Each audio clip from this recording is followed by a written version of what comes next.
আসসালামু আলাইকুম। বিজ্ঞান বিভাগের বিশ্ববিদ্যালয় ভর্তি ইচ্ছুক প্রিয় শিক্ষার্থীরা সবাইকে ওয়েলকাম জানাচ্ছি ঢাকা বিশ্ববিদ্যালয় প্রশ্ন ব্যাংক সমাধান সিরিজে। সাথে আছি আইএডুকেশন থেকে আমি তোমাদের মুন্না ভাইয়া। আজকে আমরা ঢাকা বিশ্ববিদ্যালয়ের 24-25 সেশনে আসা পদার্থবিজ্ঞানের সকল প্রশ্ন খুব সুন্দরভাবে অ্যানালাইসিস করে সমাধান করবো ইনশাআল্লাহ। এবং ক্লাসের শুরুতেই তোমাদেরকে বলে নিচ্ছি যে ঢাকা বিশ্ববিদ্যালয়ের রিসেন্ট কয়েক বছরের প্রশ্ন যদি আমি অ্যানালাইসিস করি তাহলে এই 24-25 সেশনের কোশ্চেনগুলো ছিল কিন্তু খুব জোস এবং খুবই কনসেপচুয়াল। তোমরা প্রশ্ন সমাধান করলেই বুঝতে পারবা বেশ কয়েকটা প্রবলেমে অর্থাৎ বেশ কয়েকটা প্রশ্নে খুব সুন্দর সুন্দর কনসেপ্ট রয়েছে, যেটা করে সূক্ষ্ম বেসিক যদি ক্লিয়ার না থাকে তোমার, তাহলে তোমার ভুল করার সম্ভাবনা অনেক বেশি থাকবে। সো আমি চেষ্টা করব সকল প্রশ্ন একদম জিরো বেসিক থেকে শুরু করে তোমাদেরকে খুব সুন্দরভাবে বুঝিয়ে দেওয়ার জন্য। আশা রাখি আজকের ক্লাসের পরে আমরা এই 24-25 সেশনে কোনো প্রশ্নে তোমার বিন্দু পরিমাণে তোমার ডাউট থাকবে না ইনশাল্লাহ। তাহলে চলো আমরা আজকের কাঙ্ক্ষিত ক্লাসটা শুরু করি। সো সর্বপ্রথমেই খুবই কনসেপচুয়াল একটা প্রশ্ন দিয়ে শুরু করবো আমরা। দেখো এখানে কি বলতেছে যে একটি পোস্ট অফিস বক্সের চতুর্থ বাহু এস 1 মিটার দীর্ঘ, ওকে ঠিক আছে, 1 মিটার দীর্ঘ এবং 1 × 10⁻⁶ মিটার স্কোয়ার প্রস্থচ্ছেদের একই ধাতুর। দেখো প্রশ্নটা একটু মনোযোগ দিয়ে পড়বো। আমি বারবার করে বলি ফিজিক্স পরীক্ষার সময় মাথা ঠান্ডা রেখে পরীক্ষা দিতে হবে। তুমি যদি মাথা গরম করে ফেলো তাহলে দেখবা যে পরীক্ষায় তুমি ঝামেলা করে ফেলছো। ওকে, সো অবশ্যই মাথা ঠান্ডা রেখে পরীক্ষা দিতে হবে। তাহলে দেখো এখানে কি বলতেছে ভাইয়া, যে একই ধাতুর এটা আমি কেন গোলমার্ক করলাম একটু পরে বুঝাচ্ছি। দেখো যে একই ধাতুর দুটি তার সমান্তরালে যুক্ত করা হলো, সমান্তরালে যুক্ত করা আছে। ওকে ঠিক আছে, তাহলে এখন পি বাহুতে 1000 ওহম এবং কিউ বাহুতে 10 ওহম এবং আর বাহুতে 2000 ওহম রোধের প্লাগ উঠালে আমাদের গ্যালভানোমিটারের শূন্য বিক্ষেপ দেয়। তারের উপাদানের আপেক্ষিক রোধ কত? তাহলে বের করতে বলছে কি ভাই, আপেক্ষিক রোধ। সো এই কনসেপ্ট থেকে রিসেন্ট সালে ঢাকা ইউনিভার্সিটিতে এবং রাজশাহী ইউনিভার্সিটিতে বেশ প্রশ্ন আসতে দেখা যায়।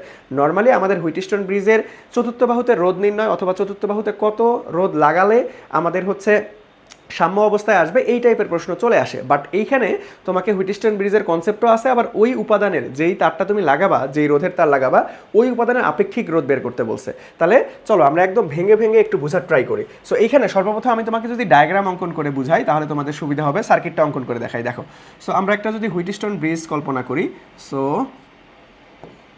আমি একটু চিত্র অঙ্কন করে বুঝাই তাহলে দেখবা যে তোমাদের বুঝতে সুবিধা হবে। দেখো নর্মালি আমাদের হুইটস্টোন ব্রিজে কি হয় ভাই, 4টা বাহুতে 4টা রোধ থাকে, কিন্তু এখানে ঝামেলা হচ্ছে। দেখো এই বাহুতে আমরা সেম উপাদানের রোধকে সমান্তরালে যুক্ত করব। নর্মালি আমাদের এইখানে যদি আমি একটু কালার চেঞ্জ করে বুঝাই, দেখো এই বাহুটাতে আমাদের কি একটা রোধ লাগাই, কিন্তু এই বাহুতে আমরা এখন 2টা রোধ লাগাইছি। কেন 2টা রোধ লাগাইছি ভাইয়া? কারণ তুমি প্রশ্ন ভালো মতো পড়ো। দেখো এত দৈর্ঘ্য এবং এত প্রস্থচ্ছেদের ক্ষেত্রফল বিশিষ্ট একই ধাতুর, দ্যাট মিনস একই ধাতু মানে কি ভাই, এটার আপেক্ষিক রোধ এবং এটার আপেক্ষিক রোধ যদি আমাদের উপাদান সেম থাকে তাহলে কিন্তু আপেক্ষিক রোধের কোনো পরিবর্তন হয় না। তার মানে 2টা তারের আপেক্ষিক রোধ একই জিনিস, দ্যাট মিনস আমাদের আপেক্ষিক রোধের কোনো পরিবর্তন হবে না, এই জন্য একই ধাতু বলে দিয়েছে। ওকে ঠিক আছে, সমান্তরালে যুক্ত করা হলো। দেখছো দুটি তার সমান্তরালে যুক্ত করা হলো, বুঝছো?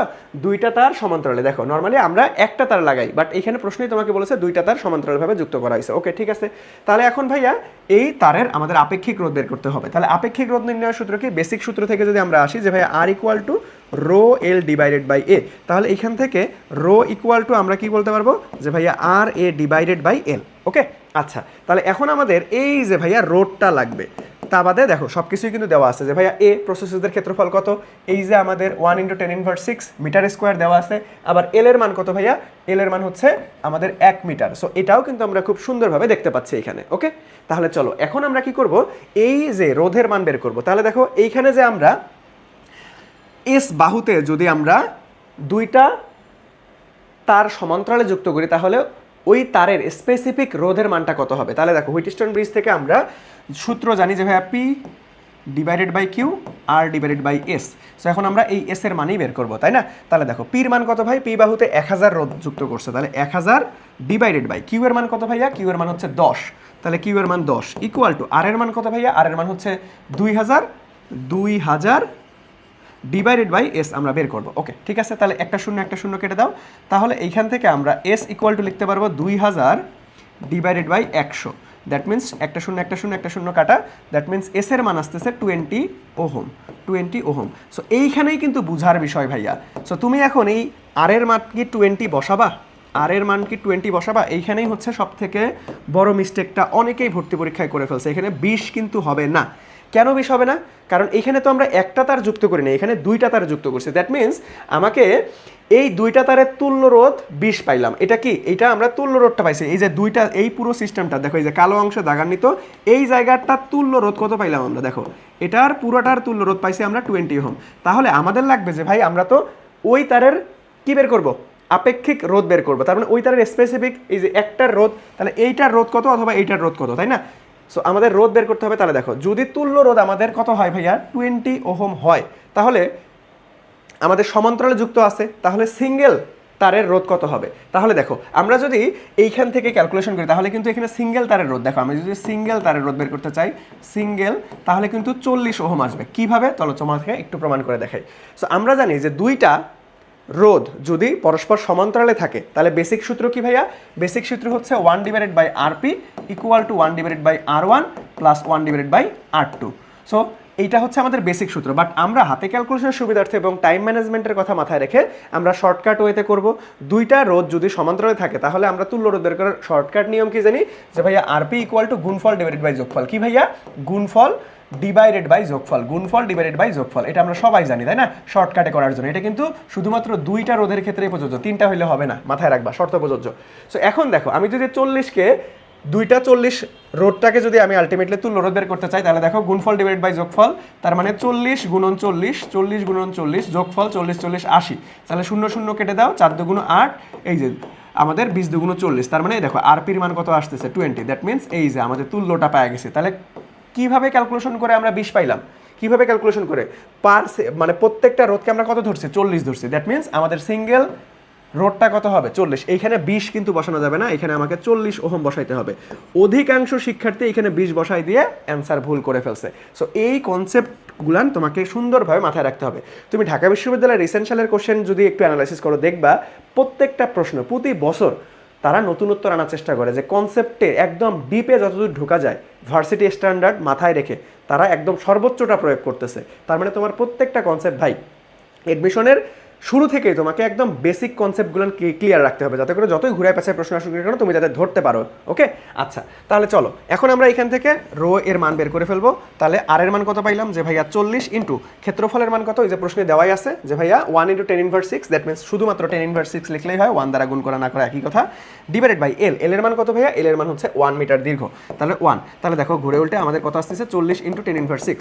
সো ঢাকা ইউনিভার্সিটিতে খুব সুন্দর একটা ব্যাপার আছে, খুব সুন্দর একটা ব্যাপার কি, স্যারেরা অপশনের মধ্যে তোমাদেরকে শুভঙ্করের ফাঁকি দিয়ে রাখবে, চেষ্টা করবে যাতে তুমি উত্তর ঠিক করো বাট দাগাও ভুল। সেটা কিরকম চলো একটু তোমাদেরকে দেখাই। দেখো তুমি যদি অপশনগুলান খেয়াল করো, ঢাকা ইউনিভার্সিটির অপশনে সব থেকে আলটিমেটলি তোমাকে শুভঙ্করের ফাঁকিতে ফেলানোর বেশি চেষ্টা করবে। সো দেখো এখানে 40 × 10⁻⁶, 40 × 10⁶, দেখছো? তো তুমি যদি তাড়াহুড়া করো, দেখো এখানে তোমার উত্তর আসছে হচ্ছে 10⁻⁶। আর আলটিমেটলি আপেক্ষিক রোধের তো আলটিমেটলি আমরা একক কি জানি? Ohm metre. এটাও কিন্তু গুরুত্বপূর্ণ, থিওরি টাইপ এমসিকিউতে আসতে পারে। এখানে কিন্তু ওহম না, আপেক্ষিক রোধের একক কি হবে? Ohm metre. ওকে, আচ্ছা তাহলে দেখো আমরা যদি তাড়াহুড়া করে যদি ভাই 10⁻⁶ জায়গায় দিই তাহলে কিন্তু হবে না, আমাদের কিন্তু 40 × 10⁻⁶, দ্যাট মিনস আমাকে খুব সুন্দরভাবে দেখে শুনে বুঝে দাগাইতে হবে বি নাম্বারটা। ঢাকা ইউনিভার্সিটিতে কখনোই তুমি পরীক্ষার হলে তাড়াহুড়া করবা না, না হলে দৃষ্টিভ্রমের কারণে দেখবা যে উত্তর ঠিকই করছো, এত টাইম ইনভেস্ট করে একটা প্রশ্ন ঠিক উত্তর আনলা কিন্তু দিন শেষে অ্যান্সারটা ভুল হয়ে গেল। তোমার তো 1 মার্ক যাবে, সাথে সাথে আবার নেগেটিভ মার্ক 0.25 চলে যাবে। ওকে, সো বি কেয়ারফুল। সো চলো আমরা পরবর্তীতে চলে যাই। সো পরবর্তীতে তোমরা যারা এইচএসসি 26 ব্যাচের শিক্ষার্থী আছো তোমরা প্রতিনিয়ত আমাদেরকে নক করতেছো যে ভাইয়া বিজ্ঞান বিভাগের শিক্ষার্থীদের জন্য আইএডুকেশন থেকে কোর্স কি লঞ্চ হয়েছে? হ্যাঁ, তোমাদের জন্য আমাদের ভার্সিটি এ ইউনিট আইসিইউ ব্যাচ কিন্তু অলরেডি লঞ্চ হয়ে গিয়েছে, যেটা হচ্ছে বিশ্ববিদ্যালয় ভর্তি প্রস্তুতির ওয়ান স্টপ সলিউশন কোর্স। অর্থাৎ একটা কোর্সের মধ্যে সকল বিশ্ববিদ্যালয়ের ভর্তি প্রস্তুতি সম্পূর্ণ হয়ে যাবে। এই কোর্সে তোমরা স্পেশাল ডিসকাউন্টে, আর্লি বার্ড ডিসকাউন্টে মাত্র 2999 টাকায় ভর্তি হতে পারবা। সো ভর্তি হওয়ার সাথে সাথে তোমার বাসায় কিন্তু ফিজিক্স, কেমিস্ট্রি, ম্যাথ, বায়োলজি আমাদের যে লেকচার বুকগুলো রয়েছে, যারা অপশনাল সাবজেক্টের পরিবর্তে বাংলা অথবা ইংরেজি দেখাবা, তোমরা কিন্তু এই বইগুলোর সাথে তখন বাংলা ইংরেজি যুক্ত হয়ে যাবে। সো তোমরা যারা কি ভাইয়া আর্লি বার্ড ডিসকাউন্টে ভর্তি হবা, মাত্র 2999 টাকায় ভর্তি হলে তোমার বাসায় এই বইগুলো চলে যাবে কুরিয়ারের মাধ্যমে, এবং তুমি আমাদের কোর্সে কী কী পাবো? যে ভাইয়া physics, chemistry, math, biology, Bangla, ইংরেজি লাইভ ক্লাস পাবে, তার পাশাপাশি বিগত বছরের আর্কাইভ ক্লাস পাবে, শুধু ক্লাস করলেই হবে না, পরীক্ষা দিতে হবে। সো প্রত্যেকটা অধ্যায়ভিত্তিক পরীক্ষা থাকবে, অর্থাৎ ইচ অ্যান্ড এভরিথিং বিশ্ববিদ্যালয় ভর্তি প্রস্তুতির জন্য যা যা লাগবে আমরা নিজ দায়িত্বে তোমাদেরকে খুব সুন্দরভাবে সাজিয়ে দেবো ইনশাআল্লাহ। সো তোমরা যারা বিশ্ববিদ্যালয় ভর্তি প্রস্তুতি নিচ্ছ বা নিবে ভাবতেছ, অবশ্যই তোমার জন্য একটা বেস্ট অপশন হইতে পারে one stop solution. Early bird discount miss করিও না, কারণ এই ডিসকাউন্ট অফারটা বেশি দিন থাকবে না, কোর্স ফি বেড়ে 4000 টাকা হয়ে যাবে। সো খুব দ্রুত আর্লি বার্ড ডিসকাউন্টে ভর্তি হতে আমাদের এডুকেশন ফেসবুক পেজে মেসেজ করতে পারো, অথবা আমাদের হটলাইন নাম্বারে যোগাযোগ করতে পারো, অথবা আমাদের ওয়েবসাইট থেকেও পারচেস করতে পারো। সো আমরা পরবর্তী কোশ্চেনে চলে যাব।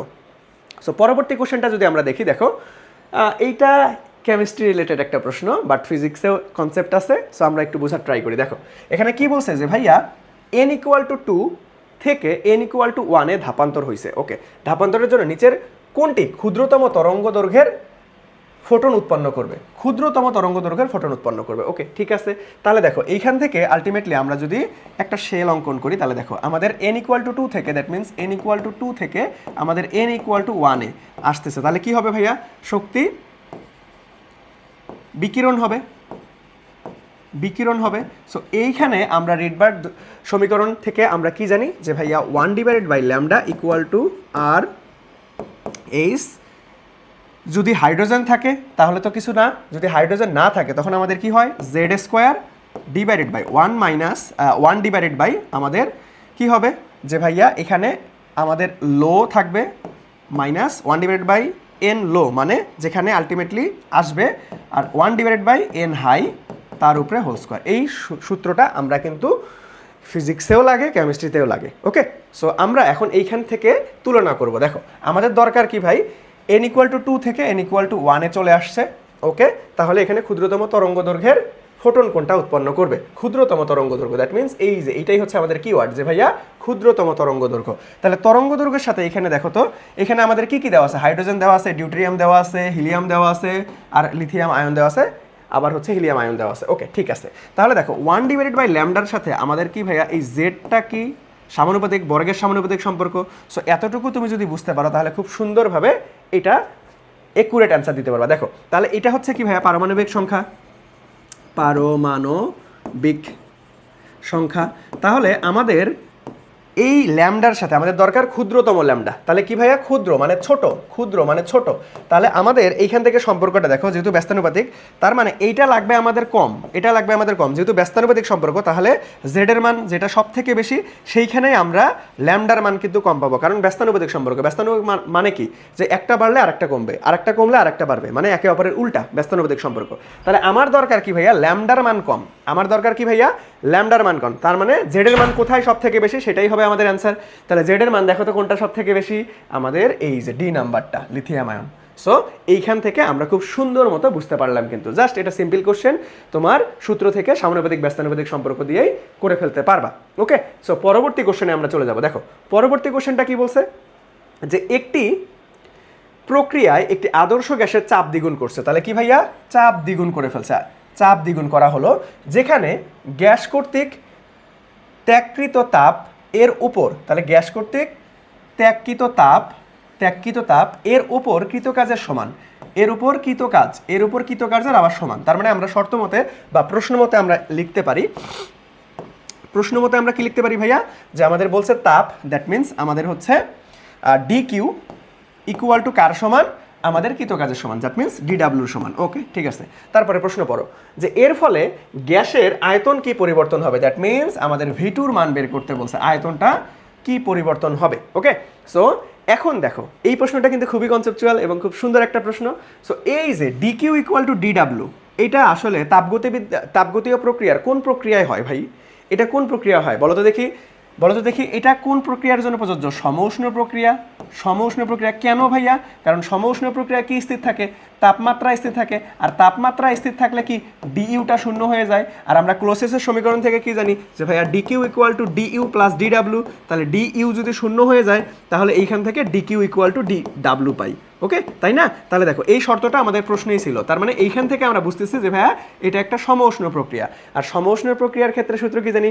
যে বয়েলের সূত্রের মতো। সো আলটিমেটলি তখন আমরা P1V1 = P2V2 দিয়ে করে ফেলবো। ওকে, তাহলে দেখো এখন আমাদের এই V2 এর মানটাই বের করতে বলছে। That means V2 = P1V1 / P2। তাহলে P1 এর মান কত ভাই? P1 এর মান P ধরো, আর চাপ কি করছে, চাপ দ্বিগুণ করছে, তাহলে P2 এর মান হচ্ছে 2P, আর V1 এর মান ধরলাম V1 এ আছে। ওকে, তাহলে দেখো এই যে P আর P কাটা, তার মানে আমাদের V1 ডিভাইডেড বাই 2 পাচ্ছি। দ্যাট মিনস আমাদের আয়তনটা কি হয়ে যাচ্ছে, অর্ধেক হয়ে যাচ্ছে। আয়তনটা কি হচ্ছে, অর্ধেক হয়ে যাচ্ছে। তার মানে ফ্যান্টাস্টিক ভাবে আমাদের রাইট অ্যান্সার কত ভাইয়া, বি নাম্বারটা। খুব সুন্দর একটা কনসেপচুয়াল প্রশ্ন। ওকে, তাহলে পরবর্তী কোশ্চেনে চলে যাবো আমরা। পরবর্তী কোশ্চেনটা কি বলছে দেখো, এই যে এই টাইপের কোশ্চেন, দেখো ঢাকা ইউনিভার্সিটির ফিজিক্স কোশ্চেন, কিছু কোশ্চেন থাকবে একদম কনসেপচুয়াল, যেখানে একদম সময় কম লাগবে, খুব দ্রুত সময়ের মধ্যে ক্যালকুলেশন করতে পারবা, আর কিছু প্রশ্ন থাকবে একটু কনসেপ্ট বেজ, দ্যাট মিনস যেখানে বেশি সময় লাগবে। ওকে, সো নর্মালি চেষ্টা করবা পরীক্ষা সবসময় 3 স্টেপে দেওয়ার জন্য। প্রথম স্টেপে শুধুমাত্র এক দেখায় যেগুলো উত্তর করতে পারবা সেগুলো দাগায় ফেলবা, তারপরের দেখায় যেগুলো থিওরি টাইপ একদম মনে করো ছোটো ছোটো ক্যালকুলেশন সেগুলো দাগাবা, তারপরের স্টেপে তুমি আসলে এই টাইপের বড় বড় ম্যাথগুলো দাগাবা। কেন ভাইয়া, কারণ তুমি যখন প্রথমটাই বড় দিয়ে শুরু করবা, বড় ক্যালকুলেশন, প্রথমে তো আলটিমেটলি প্রেশার কম থাকবে, আরে পরীক্ষা কেবল শুরুতেই শুরু করলাম, রিল্যাক্সে তুমি সমাধান করতেই থাকবা, দেখবা যে একটা প্রশ্ন সমাধান করতে 3-4 মিনিট খাওয়া ফেলছো। সো এটা কিন্তু মারাত্মক একটা ভুল। আবার যেটা বড় এটা তুমি ক্যালকুলেশন করে নাও মিলাইতে পারো বা আলটিমেটলি নাও পারতে পারো, তখন দেখা যাবে 2-3 মিনিটও গেল, আবার উত্তরও মিলাইতে পারলা না, লস প্রজেক্ট। সো চেষ্টা করবা বড় বড় ক্যালকুলেশন একটু শেষে দেওয়ার জন্য। ওকে, আচ্ছা তাহলে চলো আমরা এই কোশ্চেনটা একটু দেখি। কি বলছে ভাইয়া, যে পৃথিবীর পৃষ্ঠ থেকে এম ভরের একটি বস্তু উলম্ব বরাবর উপরের দিকে নিক্ষিপ্ত করা হলো, বস্তুটি সর্বোচ্চ rm উচ্চতায় ওঠে, এর আদিবেগ v1 কত? ওকে, সো এখানে পৃথিবীর ব্যাসার্ধ এবং ভর আর ই এবং এম অফ ই দেওয়া আছে। ওকে, ঠিক আছে, তাহলে দেখো চিত্র অঙ্কন করে বুঝাই তাহলে সুবিধা হবে।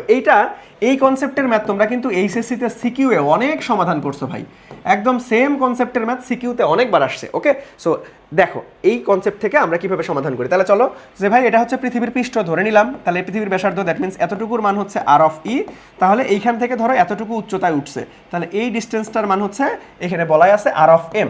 ওকে, তাহলে আর অফ এম এতটুকু উচ্চতায় উঠছে। তাহলে দেখো পৃথিবীর পৃষ্ঠে যখন অবস্থান করতেছিল এবং পৃথিবীর একদম সর্বোচ্চ পয়েন্ট যতটুকু উঠছে ততটুকু যখন অবস্থান করছিল, তার মানে এখানে শক্তি থাকবে। তাহলে এইখান থেকে আমরা বলতে পারতেছি যে ভাইয়া এটা হচ্ছে ইনিশিয়াল শক্তি, আর এইখান থেকে আমরা বলতে পারতেছি যে ভাইয়া এটা হচ্ছে ফাইনাল শক্তি।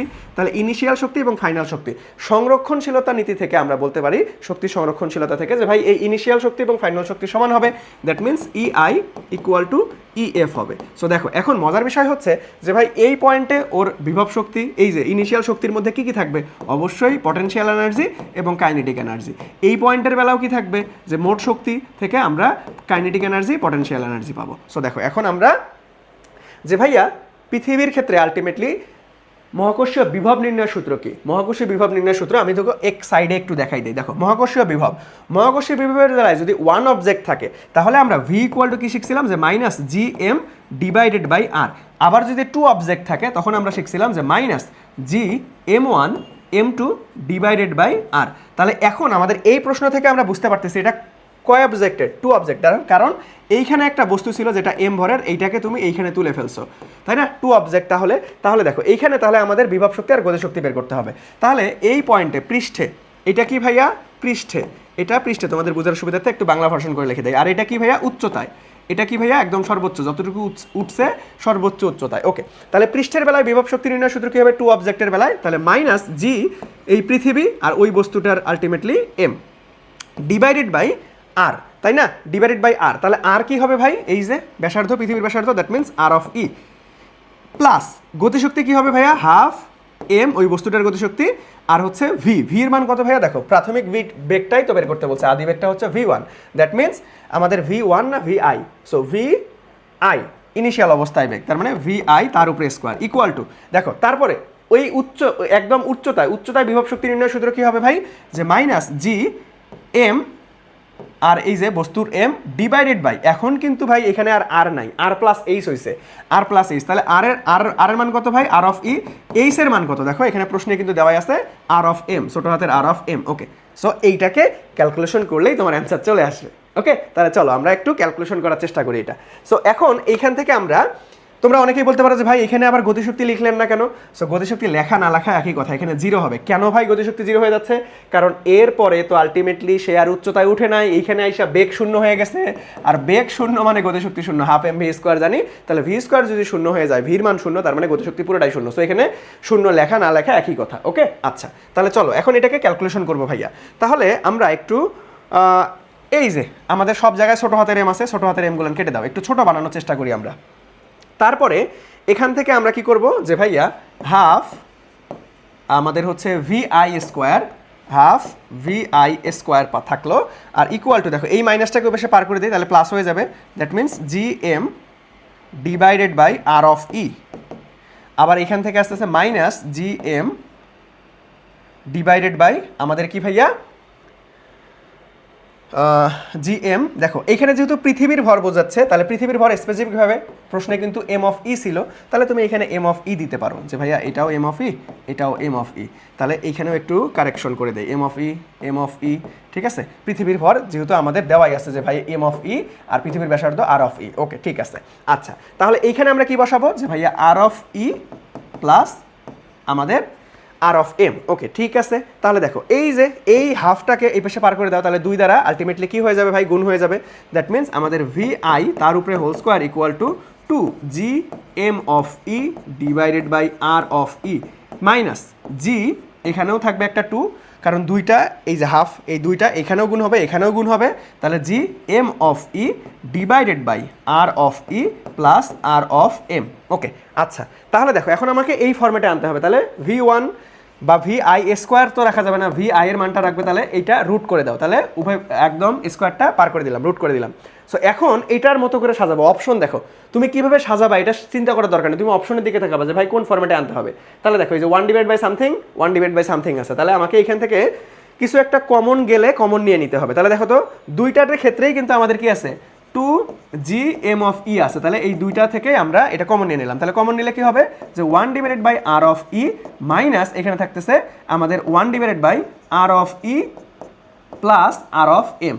সো এইটাই হচ্ছে আমাদের উত্তর। দেখো তো কোনটার সাথে মিলতেছে ভাইয়া, আমরা যদি একটু খেয়াল করি যে VI equal to root over 2 GM of E 1 divided by R of E minus, দেখো এখানে কিন্তু মাইনাস আছে বাবা মাঝে, তাহলে minus 1 divide by R of E plus R of M। তাহলে আমাদের ফ্যান্টাস্টিকভাবে A নাম্বারটা রাইট অ্যান্সার। দেখো B নাম্বারটা ভুলে দাগা যাওয়া যাবে না, কারণ এখানে প্লাস আছে আর বাকি একটার সাথেও মিলতেছে না, ওকে বাকি একটার সাথেও মিলতেছে না। তার মানে দেখো প্লাস মাইনাস তুমি যদি একটু কেয়ারফুল না থাকো ভাইয়া তাহলে কিন্তু ঝামেলায় পড়ে যাবা। সো একটু কেয়ারফুল থাকতে হবে পরীক্ষার হলে, বুঝতে পারছি আমরা। তাহলে খুব সুন্দর মতো এই প্রশ্নটা আমরা সমাধান করে ফেললাম।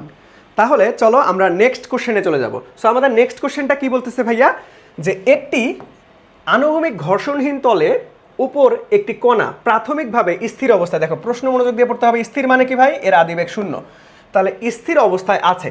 কণাটির উপর একটি ধ্রুব আনুভূমিক বল F প্রযুক্ত হচ্ছে, নিচের কোন লেখচিত্রটি কৃত কাজ, দ্যাট মিনস W বনাম এর দ্রুটি, দ্যাট মিনস আমাদের হচ্ছে V এর সঠিক ভাবে প্রকাশ করতেছে। দ্যাট মিনস আমাকে কি করতে বলছে যে কাজের সাথে আমাদের বেগের সাথে তুলনা করতে বলছে। তাহলে কিন্তু এটা খুব সুন্দর একটা কনসেপ্ট থেকে আসছে। আমরা সবাই জানি যে ভাই কাজ এবং বেগ কিছু একটা আলটিমেটলি মাথায় আসতেছে, কিছু একটা আমরা কি জানি, কাজ শক্তি উপপাদ্য, এখানে কিন্তু কাজ আর বেগের মধ্যে সম্পর্ক আছে। তাহলে কাজ শক্তি উপপাদ্য থেকে আমরা কি জানি যে ভাইয়া আমরা যদি কাজ শক্তি উপপাদ্য দেই, কাজ শক্তি উপপাদ্য থেকে আমরা কি জানি যে ভাইয়া কৃত কাজ that means W equal to গতিশক্তির পরিবর্তনের সমান, তার মানে ডেল ইকে, ওকে কৃত কাজ গতিশক্তির পরিবর্তনের সমান। আচ্ছা তাহলে দেখো এখান থেকে আমরা W ইকুয়াল টু কি লিখতে পারবো ভাইয়া, যে হাফ M V স্কোয়ার শেষ বেগ minus half M U square. এটা লেখার দরকারই ছিল না, কারণ আদিবেগটা শূন্য, দ্যাটস এই যে এখানে স্থির বলা আছে। সো আদিবেগ যদি শূন্য হয় তাহলে এই পুরো পোষণটাই শূন্য হয়ে যাবে, কারণ শূন্যের সাথে যাই গুণ করো শূন্য হয়ে যাবে। তাহলে এখানে W ইকুয়াল টু শুধুমাত্র থাকতেছে হাফ M V স্কোয়ার। তাহলে দেখো তো Wর সাথে V এর সম্পর্ক চাইছে, তাহলে কার সাথে সম্পর্ক, কৃত কাজ বনাম দ্রুতি, দ্যাট মিনস Wর সাথে দেখো আমাদের সমানুপাতিক আছে, বাট বর্গের সমানুপাতিক, শুধু সমানুপাতিক না কিন্তু। সো এইখানে তোমার গ্রাফের ক্ষেত্রে তোমাকে 3টা গ্রাফ অলওয়েজ তোমাকে মনে রাখতে হবে। কিরকম 3টা গ্রাফ, চলো এই 3টা গ্রাফ ঘুরে ফিরে আসে যে ভাই সমানুপাতিক গ্রাফ, তার মানে y সমানুপাতিক x, সমানুপাতিক গ্রাফ হয় মূল বিন্দুগামী সরলরেখা, মাথায় রাখবা। আবার ব্যস্তানুপাতিক গ্রাফ কেমন হয় ভাইয়া, আয়তাকার অধিবৃত্তাকার। আর একটা আসতে পারে যে ভাই বর্গের সমানুপাতিক গ্রাফ, তাহলে বর্গের সমানুপাতিক কি হয়, এই যে ঊর্ধ্বগামী সরলরেখার মতো, ওকে। সো এই 3টা গ্রাফ একদম সর্বজনীন, তোমাকে মাথায় রাখতে হবে ভাইয়া। তাহলে এইখান থেকে আমরা সম্পর্ক কি পাইলাম যে ভাইয়া বর্গের সমানুপাতিক, দ্যাট মিনস আমাদের কি হবে, মূলবিন্দুগামী সরলরেখা, জীবনও না, এই যে ঊর্ধ্বগামী সরলরেখা, দ্যাট মিনস আমাদের বি নাম্বারটা রাইট অ্যান্সার, ওকে। তাহলে চলো আমরা পরবর্তী কোশ্চেনে চলে যাব। সো পরবর্তী কোশ্চেনটা কি বলছে দেখো, এই যে এটাও নর্মালি সিকিউ কনসেপ্ট থেকে চলে আসছে। Normally CQ concept, HSC CQ. দেখো আমি কিন্তু শুরুতেই বলছিলাম যে এই 24-25 সেশনের কোশ্চেনগুলান মোটামুটি বেস্ট ক্রিটিক্যাল করার চেষ্টা করছিল এবং কনসেপচুয়াল করার চেষ্টা করছিল। এটাও আমরা এই টাইপের প্রশ্ন অনেকবার সিকিউতে করছি কিন্তু। তাহলে দেখো, বাট ওই যে সিকিউর মতো বড় বড় ম্যাথ না, ওই কনসেপ্টকে কাজে লাগিয়ে ছোট করার চেষ্টা করছে ঢাকা ইউনিভার্সিটি। ওকে, আচ্ছা দেখো কি বলছে, যে একটি বর্গক্ষেত্রে দুটি বিপরীত শীর্ষে আমাদের কিউ চার্জ স্থাপন করা হইলো, অপর দুটি শীর্ষে ছোট হাতের কিউ চার্জ স্থাপন করা হলো। তাহলে দেখো চলো আগে বর্গক্ষেত্রটা অঙ্কন করে নেই। সো বর্গ মানে কি, প্রত্যেকটা বাহুর দৈর্ঘ্য সমান। ওকে, আচ্ছা তাহলে এই বিপরীত শীর্ষ আমরা বড় হাতের কিউ চার্জ দিলাম, আর এই বিপরীত শীর্ষে আমরা ছোট হাতের কিউ চার্জ দিলাম, কারণ প্রশ্নে এটা দেওয়া আছে বা বলা আছে। ওকে, আচ্ছা তাহলে কিউ চার্জের মানে বড় হাতের কিউ, দেখছো বড় হাতের কিউ চার্জের যে কোনো একটির উপর যদি লব্ধি বৈদ্যুতিক বল শূন্য হয়, এই যে বাবা বড় হাতের যে কোনো একটির উপর, কারণ বড় হাতের কয়টা আছে, এইখানেও একটা আছে, এইখানেও একটা আছে, তার মানে ধরে নিতে হবে যে কোনো একটার উপর যদি লব্ধি বৈদ্যুতিক প্রাবল্য বা লব্ধি বৈদ্যুতিক বলটা শূন্য হয়, তাহলে আমাদের কি বের করতে বলছে, যে বড় হাতের কিউ ডিভাইডেড বাই ছোট হাতের কিউ। তাহলে বড় হাতের কিউ আমাদের আর ছোট হাতের কিউ এর অনুপাতটা তোমার বের করতে বলছে। ওকে, খুব সুন্দর একটা কনসেপচুয়াল প্রশ্ন। তাহলে চলো সমাধান করবো আমরা। তাহলে দেখো এখান থেকে আমাকে বের করতে বলছে ভাই এটার লব্ধি বলটা শূন্য হবে, মোট লব্ধি বল। তাহলে দেখো আমরা এই কিউ আর এই কিউ এর যে কোনো একটা ধরতে পারি। সো ধরে নিলাম আমরা এই যে উপরের কিউটা ধরে নিলাম। ওকে, সো এই কিউ এর মধ্যে বের করবো। তাহলে এই কিউ এর মধ্যে কয়টা বল কাজ করবে, লব্ধি বল যে শূন্য ধরবো, বাট এখানে কয়টা বল কাজ করবে ধরো তো, যে ভাই এই যে এই কিউ থেকে আমাদের একটা বল কাজ করবে, দ্যাট মিনস এই দিকে ডিরেকশন থাকবে, তার মানে এটা F1 বললাম। আবার এই কিউ থেকে এই দিকে একটা কাজ করবে, দ্যাট মিনস এটাকে আমরা F2 বললাম। আবার এই যে এইখান থেকেও তো একটা বল কাজ করবে, তাই না, এখান থেকেও তো একটা বল কাজ করবে, যেটা হচ্ছে এই দিকে আসবে, দ্যাট মিনস এটাকে আমরা F3 বল ধরলাম। ওকে, আচ্ছা তাহলে এখন আমাদের প্রশ্ন মতে আমাদের কি বলছে, যে ভাই লব্ধি বৈদ্যুতিক বল শূন্য, দ্যাট মিনস এই যে আমাদের F1 plus F2 plus F3 এই তিনটাই কি হবে ভাই, ইকুয়াল টু শূন্য হবে। ওকে, লব্ধি বল শূন্য, প্রশ্ন মতে আমরা এটা দেওয়া আছে। ওকে, তাহলে দেখো এইখান থেকে আমরা একটু ক্যালকুলেশন করব। তাহলে F1 plus F2 equal to minus F3 লিখতে পারি। ওকে, প্যারা নাই। আচ্ছা দেখো বেশ সিম্পলিফাই করতে হবে, অপশনগুলোর অনেক ছোট ছোট মান, একদম ডিরেক্ট মানে আসতে হবে। ওকে, তাহলে চলো আমরা একটু ক্যালকুলেশন করতেই থাকি। তাহলে এইখান থেকে আমরা কি করতে পারি, দেখো আমরা অভিবাসে মড নেই, যে F1 plus F2 minus F3। ওকে, তাহলে চলো এখন a প্লাস বি মডুলাসের সূত্র কি, ভেক্টর অধ্যায়ে আমরা পড়ছি যে ভাইয়া root over a square plus B square plus 2ab cos alpha. তাহলে দেখো এইখানে আমাদের এই যে F1 এবং F2 এর মধ্যে মধ্যবর্তী কোণ কত ভাই, 90 ডিগ্রি না। তাহলে 90 ডিগ্রি থাকলে লব্ধি বল কি পাবো আমরা, R equal to root over P square plus Q square. কারণ কি, যে ভাই কস আলফা, কস 90 ডিগ্রি মান 0, তার মানে 2ab কস আলফা, তাহলে ওই পুরো পোর্শনটাই 0 হয়ে যাবে। তাহলে আমি একবারেই লিখলাম যে ভাইয়া এখানে আমরা কি লিখতে পারবো, যে ভাই যেহেতু 90 ডিগ্রি, তার মানে রুট ওভার আমাদের F1 square plus F2 square equal two, তাহলে এখানে আমাদের কি থাকতেছে, মডুলাস উঠাই দাও, ভেক্টর সাইন উঠে যাবে, দ্যাট মিনস মাইনাস F3 থেকে যাচ্ছে। ওকে, ঠিক আছে, রাখা দাও। তাহলে এখন চলো F1 আর F2 এর মান বসাই দিব। তাহলে F1 আর F2 এর মান কি আলাদা আলাদা হবে নাকি একই হবে, একটু চিন্তা ভাবনা করে দেখি। দেখো F1 কোনটা, এই যে ছোট হাতের কিউ থেকে এই দিকে যাচ্ছে, F2 কোনটা, এই ছোট হাতের কিউ থেকে এই দিকে যাচ্ছে। আর বর্গ যেহেতু বাহুর দৈর্ঘ্য দেওয়া নাই, বাট আমরা ধরে নেই এটাও এ, এটাও এ, এটাও এ, এটাও এ, তাহলে এতটুকু ডিস্টেন্স কি হবে ভাই, এখানে একটা সমকোণী ত্রিভুজ। তাহলে আমাদের অতিভুজ বের করার নিয়ম কি, রুট ওভার আলটিমেটলি আমাদের লম্ব স্কোয়ার ভূমি স্কোয়ার, তার মানে রুট ওভার 2a চলে আসতেছে, রুট ওভার 2a। ওকে, আচ্ছা তাহলে এখন চলো কি বের করবো ভাইয়া, তাহলে আমরা F1 আর F2 কি হবে, সেমই হবে, F1 ইকুয়াল টু F2 হবে। কেন হবে ভাই, কারণ দেখো এই যে সেম চার্জ, এইখানেও কিউ থেকে আসতেছে, এখানেও কিউ থেকে আসতেছে, আবার সেম দূরত্ব, এইখানেও এ, এখানেও এ, তাহলে আমার এখানে কি সেম চার্জ এবং সেম ডিস্টেন্স, দ্যাট মিনস এই দুইটা বল সমান হবে। তাহলে ধরে নাও F1 ইকুয়াল টু F2 যদি হয়, তাহলে আমরা ultimately root over F1 square plus এটার F2 এর জায়গায় F1 বসাই দিলাম, F1 square equal to minus F3। Okay, ঠিক আছে। তাহলে এখন আমরা এটাকে ক্যালকুলেশন করলে কি পাবো ভাইয়া, root over 2F1 equal to minus F3। Okay, ঠিক আছে, তাহলে এইদিকে আসো, এটা একটু বড় ক্যালকুলেশন। ওকে, আচ্ছা তাহলে দেখো এখানে রুট ওভার 2F1 এর মান বসাই দিব আমরা। F1 এর মান কত হবে ভাই, F1 এর মান, তাহলে দেখো আমরা কুলম্ব বল নির্ণয় সূত্র জানি, যে ভাইয়া এখান থেকে আমরা F ইকুয়াল টু কি ভাই, ওই যে কুলম্ব ধ্রুবক, দ্যাট মিনস C, আর Q1 divided by Q2, that means এখানে কত আমাদের হচ্ছে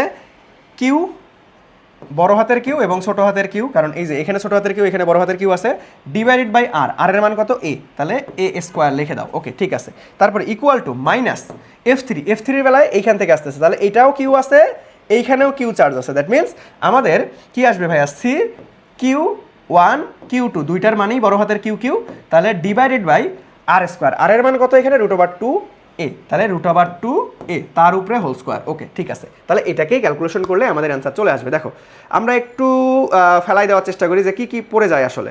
এইখান থেকে সি ক্যান্সেল আউট হয়ে যাচ্ছে, এখান থেকে বড় হাতের কিউ এখান থেকে বড় হাতের কিউ ক্যান্সেল আউট হয়ে যাচ্ছে। ওকে আচ্ছা, তাহলে আমরা একটু সাজাই লিখি, তার মানে উপরে থাকতেছে √2 কিউ ডিভাইডেড বাই এখানে এ স্কোয়ার থাকতেছে ইকুয়াল টু মাইনাস থাকতেছে কি ভাইয়া আমাদের কিউ ডিভাইডেড বাই এ, চলে আসছে ফরম্যাট, দেখছো আমাদের এখানে একবারই ক্যালকুলেশন করে দেই, √2 এ স্কোয়ার করলে আমাদের এখান থেকে চলে আসবে যে ভাইয়া এখানে কিন্তু মাইনাস আছে, এখান থেকে চলে আসবে আমাদের 2a স্কোয়ার। ওকে তাহলে দেখো আমাদের দরকার কি ভাইয়া কিউ ডিভাইডেড বাই ছোট হাতের কিউ, মানে কিউ ডিভাইডেড বাই ছোট হাতের কিউ, এই অনুপাতটাই তো আমাকে বের করতে হবে তাই না, এই অনুপাতটাই তো আমাকে বের করতে হবে তাই না। তাহলে চলো এখন আমরা এইটাকে এই পাশে করে দেবো, তাহলে আমাদের এখানে আসতেছে ভাইয়া কিউ ডিভাইডেড বাই কিউ, তাহলে এখানে মাইনাসটা রেখে দিতে হবে, তাহলে চলো তাহলে এই জিনিসটা আলটিমেটলি এইখানে চলে যাবে, দ্যাট মিনস আমাদের √2 ইন্টু 2 আমাদের এ স্কোয়ার, আর কিউ তো ভেনিশ হয়ে গেছে কারণ এই পাশে চলে আসছে, আর এইখান থেকে আমাদের এ স্কোয়ার কিন্তু আগে থেকেই আসে, তাহলে একটু ক্যান্সেল আউট করো, এ স্কোয়ার চলে যাচ্ছে, তাহলে অ্যান্সার আসতেছে -2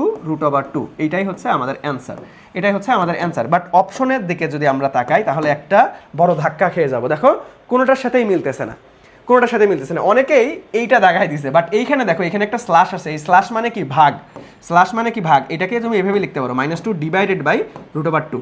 সো অনেকেই আলটিমেটলি এটা দাগাই দিছে, কিন্তু এটা না, এটা উত্তর হবে যে কোনোটাই না আসলে ব্ল্যাঙ্ক, এটার কোনোটাই সঠিক উত্তর নাই, দেখো এখানে কোনো সঠিক উত্তরই নাই, এখানে কোনো সঠিক উত্তর নেই, এটা ব্ল্যাঙ্ক, এটা ফাঁকা রাখতে হবে। নর্মালি বিশ্ববিদ্যালয় ভর্তি পরীক্ষায় এরকম ত্রুটিযুক্ত প্রশ্ন খুবই কম থাকে, বাট চলে আসছে, সো আলটিমেটলি একদম সঠিক উত্তর নাই যেহেতু তাহলে ব্ল্যাঙ্ক রাখাটাই শ্রেয়। ওকে সো আমরা মোস্ট অ্যাপ্রোপ্রিয়েট রাইট অ্যান্সার কি -2 √2, বাট এখানে -2 ডিভাইডেড বাই √2 ছিল, ঠিক আছে, হয়তো টাইপিং মিস্টেক করে ফেলছে। ওকে আচ্ছা তাহলে চলো আমরা পরবর্তী কোশ্চেনে চলে যাবো। দেখো এই কোশ্চেনটা মোটামুটি একটু কনসেপচুয়াল এবং বড় টাইপের ছিল, কিন্তু খুব একটা বড় না, যদি কোশ্চেন তোমার যদি কনসেপ্ট বুঝতে পারো তাহলে কিন্তু আলটিমেটলি খুব দ্রুত আসতে পারবা। বাট আমি কি বলছি যে ভাই এই টাইপের বড় ক্যালকুলেশন টাইপের ম্যাথ একটু শেষে করার ট্রাই করবা, ওকে একটু শেষে করার ট্রাই করবা, কারণ টাইম ম্যানেজমেন্ট তোমাকে ঠিক রাখতে হবে। এমন করা যাবে না যে ভাই একটা কোশ্চেনে 1 মার্ক ইনশিওর করতে গিয়ে তুমি বাকি 5 মার্ক সাইরা দিছো, তোমার পরীক্ষা শেষ হয়ে গেছে তুমি পরবর্তীতে 5টা কোশ্চেন অ্যান্সারই করতে পারো না, এমন করা যাবে না। যদি এমন হয় যে ভাই সব পারছো বাট একটা সাইরা দিয়ে আসছো 1 মার্ক সরে গেছে, প্যারা নাই, 1 মার্ক যাক, বাট এমন করা যাবে না 1 মার্কের জন্য 5 মার্ক ছাইড়ে দেওয়া যাবে না। ওকে সো বড় ক্যালকুলেশন সবার শেষে করার ট্রাই করবা। সো পরবর্তীতে আমরা চলে যাব, চলো। সো এইটা খুব সুন্দর একটা প্রশ্ন এবং টাইম কিলিং ম্যাথ, দেখো টানা 2টা প্রশ্ন টাইম কিলিং ম্যাথ ছিল। সো এইটাও মোটামুটি সহজ বাট কনসেপচুয়াল এবং বেশি ক্যালকুলেট করতে হবে, ওকে হাতে ক্যালকুলেশনে একটু সময় লাগবে। সো চলো আগে দেখি কি বলতেছে, যে ভাইয়া এখানে বলা আছে 3টি ভেক্টর, এ এর মান দেওয়া আছে 6i - 8j এবং b = -8i + 3j এবং c = 16i + 19j দেওয়া আছে। যদি A vector plus B vector plus c = 0 হয় তবে a এর মান b এর মান তোমাকে বের করতে বলছে। ওকে তাহলে আমাদের শর্ত কি দেওয়া আছে ভাই, এই যে এটা A vector plus B vector plus c = 0, তাহলে আমরা এই যে এই শর্তটা নিয়েই কাজ করব। চলো তাহলে এর জায়গায় এ রেখে দিলাম আর এই এ ভেক্টরের জায়গায় মান বসাই দাও 6i - 8j, তাহলে 6i - 8j। আবার এখানে আসো প্লাস বি ভেক্টর, তাহলে বি ভেক্টরের মান বসাই দাও, তাহলে কত আসছে ভাই -8i + 3j, -8i + 3j। আবার এখানে কি আছে ভাই প্লাস সি ভেক্টর, তাহলে সি ভেক্টরের মান কত 26i + 19j, তাহলে 26i + 19j = কত 0। ওকে ঠিক আছে, তাহলে এখন কি করব সিম্পলিফাই করব, চলো গুণ করে দাও, যে ভাই এখানে আসতেছে 6ai - 8aj প্লাস মাইনাসে মাইনাস একবারই করে দেই, মাইনাস আমাদের 8bi + 3bj plus 26i + 19j = 0। ওকে ঠিক আছে, তাহলে দেখো আমরা এ বি সো এগুলা থেকে আমরা একটু কমন নিয়ে নিই, তাহলে একটু ছোট হয়ে যাবে। তাহলে দেখো এইখানেও আমাদের আই, এখানে আমাদের আই, এখানে আমাদের আই আছে, তাহলে সব জায়গা থেকে আই কমন নিলে আমাদের 6a - 8b আবার প্লাস 26 ইন্টু আই থাকতেছে। ওকে ঠিক আছে, তারপরে প্লাস এখন আমরা বি কমন আমাদের হচ্ছে জে কমন নেব, তাহলে এইখানে দেখো জে আছে আবার এইখানে যে আছে, আবার এইখানে যে আছে। ওকে, আচ্ছা, তাহলে এখানে কত আসতেছে যে ভাইয়া আমাদের মাইনাস কত আসতেছে 8a, এইখানে আসতেছে কত ভাইয়া plus 3b plus 19 equals to এই ইনটু অবস্থায় কি যে ইকুয়ালস টু 0। ওকে, তাহলে এই জিরোকে আমরা একটু মডিফাই করে লিখবো, দেখো, কারণ এখানে সহগ সমীকৃত করব। সো জিরোকে আমি চাইলে লিখতে পারি না যে 0.i প্যারা নাই, আবার 0.j প্যারা নাই, কোনো সমস্যা নাই ভাই, এইগুলো মানেই জিরো। কেন এইভাবে লিখলাম, ভাঙ্গায় লিখলাম কেন? কারণ সহগ সমীকৃত করব। এখন আমাদের কাজ কি? সহগ সমীকৃত করব। সহগ সমীকৃত সহগ সমীকৃত করব। তো সহগ সমীকৃত মানে কি? এই যে আই, এইখানের সহগটা আর এইখানের সহগ সমান, এখানে যে সহগ, এখানে যে সহগ সমান। দ্যাট মিনস আমরা এখান থেকে বলতে পারতেছি যে 6a minus 8b plus 26 equal to 0, কারণ এইখানে এই যে আয়ের সহগ কত আছে? 0 আছে।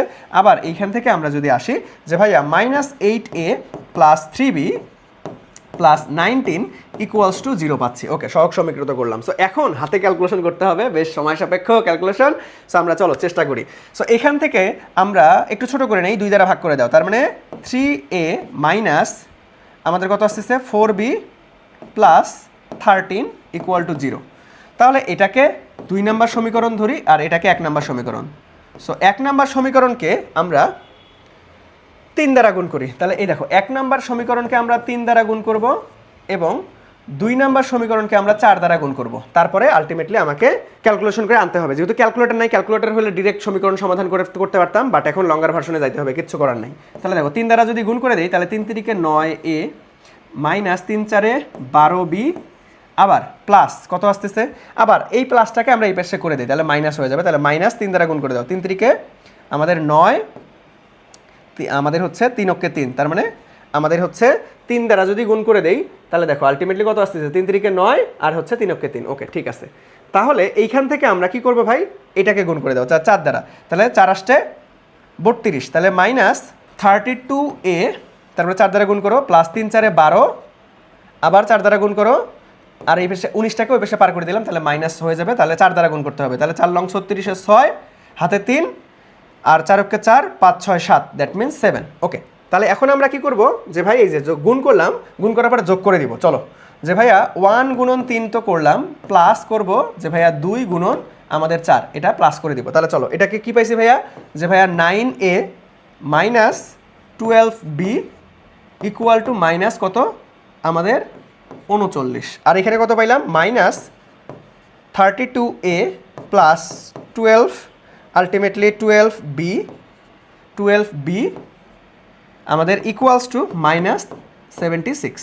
তাহলে চলো, এখন দেখো ক্যান্সেল আউট হয়ে যাচ্ছে, প্লাস করে দাও, তাহলে এই যে মাইনাস 12 প্লাস 12 কাটা। তাহলে এখন এইখান থেকে ক্যালকুলেশন যদি আমরা করি, তাহলে 2 আর এইখানে হচ্ছে আমাদের তাহলে 7, তার মানে এখানে কত থাকতেছে 23, তাহলে minus 23a equal to minus কত থাকতেছে, যোগ করো, তাহলে 9 9 15 5 হাতে 1 আর 7 8 9 10 11। তাহলে দেখো এইখান থেকে মাইনাস মাইনাস কাটা, তাহলে a ইকুয়াল টু দেখো ডিরেক্ট কাটাকাটি চলে যাবে, কারণ কি দেখো এই যে 3 5 15, 5 2 10 আর 1 11, তার মানে একদম 5 বার যাচ্ছে, তার মানে এর মান 5। তাহলে দেখো যখনই এরকম আলটিমেটলি 2টার মান বের করতে বলবে, আমরা দেখব যে ভাই একটার মান বের করার পর অপশন একটু তাকাবো যে ভাইয়া আসলে ওই অপশনটা কি একটাই আছে নাকি 2টা আছে। একটা থাকলে বাকিটা বের করার দরকার নেই, ওইটাই দেখাই দিব। তাহলে দেখো তো এর মান এখানে 7 হবে না, এর মান 5 আনতে হবে। এই যে এর মান 5, আর একটু দেখি যে আর কোথাও এর মান 5 আছে কিনা, এই ঝামেলা লাগাই দিছে। এইখানে এর মান 5 আছে আর এখানে এর মান 3, তার মানে আমাদের এ আর ডি বাদ হয়ে গেল।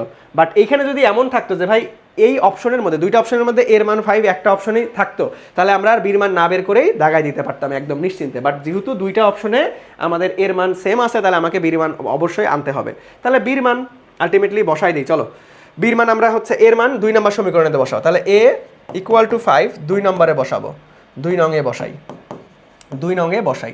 তাহলে 2 নম্বরে বসাইলে কত আসতেছে ভাইয়া, তাহলে 2 নম্বরে যদি বসাই, তাহলে দেখো এখানে আমাদের 5, তার মানে 4 আসতে 5 আসতে 40, তাহলে মাইনাস 40 একবারই করলাম, আর এখানে +3b ইকুয়ালস টু কত আসতেছে আমাদের এই 19টাকে ওই পাশে পার করলে -19। ওকে ঠিক আছে, তার মানে দেখো 3b ইকুয়াল টু -19 প্লাস 40 হয়ে যাচ্ছে। ঠিক আছে, তাহলে এখানে আসতেছে কত ভাইয়া, 3b ইকুয়াল টু আমাদের এখানে আসতেছে কত, আমাদের হচ্ছে 20 21 চলে আসতেছে। তাহলে b ইকুয়াল টু আমাদের 3 7 21, দ্যাট মিনস b এর মান 7 চলে আসতেছে। তাহলে দেখো এর মান 5, b এর মান 7, কোথায় আছে b এর মান 8, এটা হবে না, এই যে b এর মান 7, দ্যাট মিনস আমাদের ফ্যান্টাস্টিক ভাবে b নাম্বারটা রাইট আনসার। সো দেখো প্রশ্ন কিন্তু ইজি ছিল ভাই, কিন্তু ক্যালকুলেশন বেশ বড়, এটার কোনো শর্টকাট ওয়ে নাই, এটার কোনো শর্টকাট ওয়ে নাই। সো আমি বারবার করে একটা কথা বলতেছি, এটা মাথার মধ্যে ঢুকাই নাও, ঢাকা বিশ্ববিদ্যালয়ে শুভঙ্করের ফাঁকির মধ্যে পা দেওয়া যাবে না। দেখো পরীক্ষায়, ভর্তি পরীক্ষায় তোমরা এইচএসসি পরীক্ষা বলো, জেএসসি পিএসসি, অনেক সময় ফিজিক্সে 100তে 100 পাইছো, ম্যাথে 100তে 100 পাইছো, বায়োলজিতে 100তে 100 পাইছো, কেমিস্ট্রিতে 100তে 100 পাইছো, কিন্তু এডমিশন টেস্টে কখনোই কেউ 100তে 100 পায় না। এটা মাথার মধ্যে তোমাকে সেট করে রাখতে হবে। এবং এডমিশন টেস্টে সব থেকে বুদ্ধিমানী সিদ্ধান্ত হচ্ছে তোমাকে আগে থেকেই মাইন্ডসেট করে নিয়ে যেতে হবে যে কিছু কোশ্চেন তোমাকে ছেড়ে দিতে হবে, কিছু কোশ্চেন তোমাকে ছেড়ে দিতে হবে, ইচ্ছা করেই তোমাকে ছাড়তে হবে, কারণ এখানে টাইম ম্যানেজমেন্ট সব থেকে বড় ইস্যু। একে তো ক্যালকুলেটর নাই, আবার প্রত্যেকটা কোশ্চেনে তুমি 35 থেকে 40 সেকেন্ড পাবা। তার মানে তোমাকে আগে থেকে মাইন্ডসেটে ঢুকাই দিতে হবে যে ভাই আমাকে কিছু ছাড়তে হবে, সবগুলোয় পারা যাবে না, আর কেউই পারবে না সবগুলোয়, কখনোই 100তে 100 কেউ যারা ফার্স্ট হয় তারাও 100তে 100 পায় না। তো এই বিষয়টা তোমাকে মাথার মধ্যে রাখতে হবে ভাইয়া। ওকে, বুঝতে পারছি? তার মানে এই বড় টাইপের ক্যালকুলেশন দেখে যেগুলো বুঝবা যে না এটা বেশ কনসেপচুয়াল বড় সড়ো আছে, তাহলে এটা পরে করার চেষ্টা করবা, একটু পরে। যেগুলো আগে পাবা, যেগুলো আগে সহজগুলো আগে কমপ্লিট করে ফেলবা। সো একটা কথা তোমরা মাথায় কান খুলে শুনে রাখো যে ভর্তি পরীক্ষায় সহজ জিনিস তুমি যদি ভুল করো তাহলে চান্স পাওয়ার সম্ভাবনা একদম নাই। কঠিন জিনিস ম্যাক্সিমাম অনেকেই ভুল করবে, বাট সহজ জিনিস যারা চান্স পাবে তারা কেউ ভুল করবে না। ওকে, তার মানে সহজগুলোকে তোমাকে টার্গেট রাখতে হবে, এগুলো কখনোই ভুল করা যাবে না। বড় ক্যালকুলেশন করবা বাট একটু লেটে, সবার আগে সহজগুলান যেগুলাতে একদম সাক্কা মার্ক পাবা সেগুলাই সবার আগে করে ফেলবা। ওকে আচ্ছা, তাহলে চলো ভাইয়া আমরা নেক্সটে চলে যাবো। সো আমরা নেক্সট কোশ্চেনটাই যাবো। সো নেক্সট কোশ্চেনটা এই যে দেখো, এই টাইপের কোশ্চেনগুলো কিন্তু অনেক ছোট ছোট এবং ইজি। সো এইগুলান এই যে ছোট ক্যালকুলেশনগুলান তুমি দেখেই বুঝবা এগুলান আগে শেষ করে ফেলতে হবে, অর্থাৎ আগে সমাধান করতে হবে। তাহলে চলো আমরা যদি এই প্রশ্নটা দেখি, কি বলতেছে যে একটি অপবর্তন ঝালর গ্রেটিং ব্যবহার করে একটি পর্দায় আলোর ডোরা পাওয়া যায়। ওকে, সমস্ত যন্ত্রপাতি, সেটার মধ্যে উৎস, গ্রেটিং এবং পর্দা 1.33 প্রতিসরাঙ্কের একটি তরলে নিমজ্জিত করা হলো। দেখছো এই যে এই কনসেপ্টটাও কিন্তু সিকিউতে অনেকবার করছো তোমরা। দেখো যারা বোর্ড পরীক্ষার জন্য ভালো মতো পড়াশোনা করছো, একদম ট্রাস্ট মি, তোমাদের এডমিশনের 70% প্রিপারেশন শেষ, বুঝছো? যারা বোর্ড পরীক্ষার জন্য একদম ভাই নিজের সাথে শর্ট থেকে পুরো সিলেবাসটা খুব ভালো মতো শেষ করছো এবং কয়েকবার রিভিশন দিছো, তোমাদের এডমিশনের 70% ডান হয়ে গেছে, বুঝছো? দেখো এটাও কিন্তু তোমরা এইচএসসিতে সিকিউতে, বিশেষ করে জ্যামিতিক আলোক বিজ্ঞানে প্রিজমের একটা ম্যাথ আছে খুবই গুরুত্বপূর্ণ, যে পুরো সিস্টেমকে পানিতে নিমজ্জিত করছে, তারপরের কন্ডিশন তোমাকে বের করতে বলছে। এরকম কোশ্চেন তোমরা সিকিউতে করো নাই, যারা ভালো মতো টেস্ট পেপার সমাধান করছো তারা কিন্তু অবশ্যই করছো। ওকে, সো দেখো আলটিমেটলি এটাও কিন্তু এসএসসিতে সিকিউতে আসা কোশ্চেন এবং সিকিউতে আসা কনসেপ্ট, কোশ্চেন না তো কনসেপ্ট। সো দেখো আমরা যদি কোনো একটা সিস্টেমকে পানিতে নিমজ্জিত করে ফেলি, তাহলে তোমাদের মনে রাখা উচিত, এটা তোমরা এইচএসসিতে পড়ছো, যে ভাইয়া তার তরঙ্গ দৈর্ঘ্য চেঞ্জ হয়ে যাবে, তার তরঙ্গ দৈর্ঘ্য চেঞ্জ হবে। পানিতে নিমজ্জিত করলে তার কি হবে ভাই, তরঙ্গ দৈর্ঘ্য চেঞ্জ হবে। এখন কেন চেঞ্জ হয় এটা আমি ব্যাখ্যা করে দেবো, বাট এটা মনে রাখবা, এটা ওয়ান কাইন্ড অফ মুখস্থর মতো করে রাখবা যে ভাই পানিতে নিমজ্জিত করছে মানে তরঙ্গ দৈর্ঘ্য চেঞ্জ হবে। ওকে, কেন চেঞ্জ হয় এটা ব্যাখ্যা করতেছি। সো সবার আগে একটু খেয়াল করো যে ভাইয়া এখন তোমাকে বের করতে বলছে ভাই ওই আলোর ডোরা কত, ডোরার প্রস্থ মানে কি চেঞ্জ হবে, ডোরাটা অপশন রেখেও অপরিবর্তিত থাকবে, ছড়িয়ে যাবে অথবা কাছাকাছি আসবে, মানে ছড়িয়ে যাওয়া মানে কি বেশি হওয়া, কাছাকাছি মানে কি কম হওয়া, আর এক পাশে সরে যাবে। সো আমরা এটা বের করবো। চলো ডোরার সূত্র কি জানি আমরা, ডোরার প্রস্থ del X equal to D lambda divided by A, তাই না? আচ্ছা, তাহলে যে ভাই ডোরার সাথে আমাদের কি সম্পর্ক, এই যে আমাদের ল্যামডার সম্পর্ক আছে, তাহলে সমানুপাতিক ল্যামডা। আর আমরা কি জানি যে ল্যামডা চেঞ্জ হয়ে যাবে, পানিতে নিমজ্জিত করছে, তাহলে ল্যামডার বেলায় আমরা কি সূত্র জানি? দেখো আমরা জানি যে প্রতিসরাঙ্কর সাথে ল্যামডার কি সম্পর্ক, প্রতিসরাঙ্কর সাথে আমাদের ল্যামডার ব্যস্তানুপাতিক সম্পর্ক, তাই না? সো আমরা যদি এমনটা বলি যে nu A divided by nu B, তাহলে এটাকে উল্টায় যায় যে lambda B divided by lambda A. এটা তো আমরা সূত্র সবাই জানি, এটা একে অপরের ব্যস্তানুপাতিক সম্পর্ক, তাই না? তাহলে চলো এখন দেখো তো কি বলছে পরীক্ষার প্রশ্নে। দেখো প্রথমে বায়ু মাধ্যমে ছিল, বায়ু মাধ্যম থেকে পানিতে নিমজ্জিত করছে, তাহলে বায়ু থেকে পানি, তার মানে আগে ছিল 1, এখন পরে নিয়ে গেছে 1.33 প্রতিসরাঙ্কের মাধ্যমে। তাহলে কি ভাই আমাদের এই নিউ এর মান, প্রতিসরাঙ্কের মান বেড়ে গেছে না 1.33, তার মানে বায়ু থেকে পানিতে নিয়ে গেছে। বেড়ে গেল। তাহলে প্রতিসরঙ্কর মান যদি বাড়ে, তাহলে প্রতিসরঙ্কর মান যদি বাড়ে, তাহলে প্রতিসরঙ্কর সাথে ল্যামডার কি সম্পর্ক? ব্যস্তানুপাতিক সম্পর্ক। তাহলে এটার মান অবশ্যই কমবে, ল্যামডার মান কমে যাবে। আর ল্যামডার মান কমে যাওয়া মানে কি? ল্যামডার মান যেহেতু কমতেছে, তাহলে দূরে সরে যাবে, মানে সরিয়ে যাবে নাকি কাছাকাছি আসবে? তাহলে কমা মানে কি? কাছাকাছি আসবে। তার মানে ফ্যান্টাস্টিকভাবে আমাদের সি নাম্বারটা রাইট অ্যান্সার। দেখছো পুরো একটা সিকিউ কনসেপ্টটারে কত সুন্দর এমসিকিউ কনসেপ্টে কনভার্ট করে ফেলছে। সো খুব জোস একটা প্রশ্ন। এই জন্য তোমরা যারা এইচএসসিতে ভালো মতো পড়াশোনা করছো না, কষ্ট করছো না, এই কষ্টের ফিডব্যাকটা তোমরা এডমিশন টেস্টে পাবা। আর যারা ফাঁকিবাজি করছো, তোমরা এখন একটু বেশি পড়াশোনা করতে হবে। হতাশার কিছু নাই ভাই। এমন না যে এইচএসসিতে আলটিমেটলি ভালো মতো সিলেবাস শেষ করতে পারো নাই বা পড়তে পারো নাই, তার মানে এডমিশন টেস্টে চান্স পাবা না। ওই দায়িত্বটা আমাদের উপর ছেড়ে দাও। আমরা তোমাদেরকে পড়াশোনা খুব সুন্দরভাবে গুছিয়ে দিব।